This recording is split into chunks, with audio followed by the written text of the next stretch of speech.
ಕಲಿ, ಈ ಹೆಸರನ್ನ ನೀವು ಕೇಳೇ ಇರ್ತೀರಾ. ಹಾಗಾದರೆ ಈ ಕಲಿ ಅಂದರೆ ಯಾರು, ಅವನ ಹುಟ್ಟು ಮತ್ತೆ ಕಲಿಯುಗದಲ್ಲಿನ ಅವನ ಪ್ರಭಾವವನ್ನ ಈ ವಿಡಿಯೋದಲ್ಲಿ ತಿಳಿದುಕೊಳ್ಳೋಣ.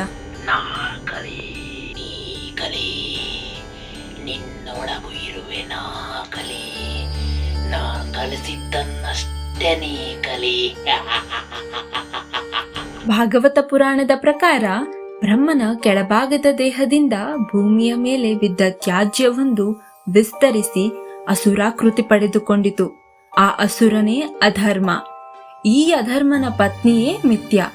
ಮಿಥ್ಯ ಎಂದರೆ ಸುಳ್ಳು ಹಾಗೂ ಇಲ್ಲದ್ದು ಇದ್ದಂತೆ ತೋರುವುದು. ನಮ್ಮ ಕಣ್ಣಿಗೆ ಕಾಣುವುದೆಲ್ಲ ಮಿಥ್ಯ ಎಂದು ಗೊತ್ತಿದ್ದರೂ ಅದರ ಮಾಯೆಯಲ್ಲಿ ಬೀಳಿಸುವುದೇ ಇವಳ ಕೆಲಸ. ಮನುಷ್ಯರಿಂದ ಬರೀ ಸುಳ್ಳನ್ನೇ ಹೇಳಿಸುವುದು ಇವಳ ಕಾಯಕವಾಗಿರುತ್ತದೆ.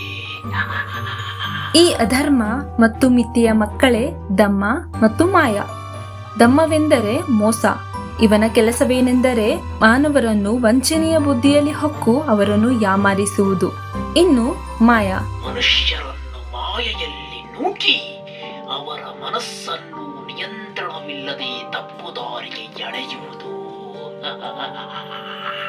ದಮ್ಮ ಮತ್ತು ಮಾಯ ಸಂಬಂಧದಲ್ಲಿ ಅಣ್ಣ ತಂಗಿಯಾಗಿದ್ದರೂ ಪ್ರಕೃತಿಗೆ ವಿರುದ್ಧವಾಗಿ ಮದುವೆಯಾದರು.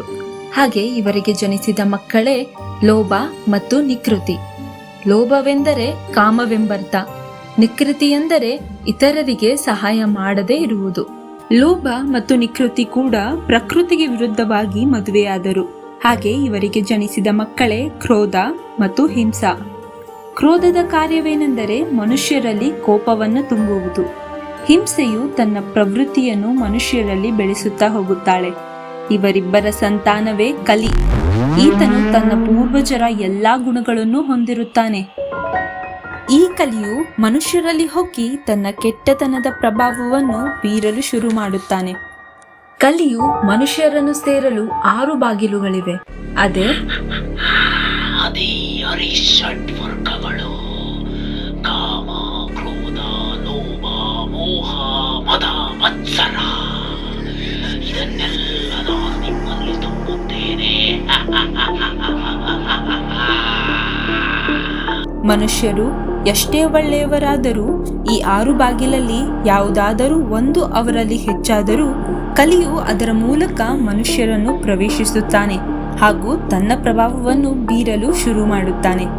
ಇದರಿಂದ ಸಂಪೂರ್ಣ ಮುಕ್ತಿ ಪಡೆಯಲು ಆಗದಿದ್ದರೂ ದೇವರ ಧ್ಯಾನ, ದಾನ, ಧರ್ಮ, ಹೋಮ, ಹವನ ಹೀಗೆ ಒಳ್ಳೆ ಕಾರ್ಯವನ್ನು ಮಾಡುವುದರಿಂದ ನಾವು ನಮ್ಮ ಅರಿಷಡ್ವರ್ಗಗಳನ್ನು ನಿಯಂತ್ರಿಸಿ ಕಲಿಯ ಪ್ರಭಾವದಿಂದ ನಮ್ಮನ್ನು ನಾವು ಕಾಪಾಡಿಕೊಳ್ಳಬಹುದು.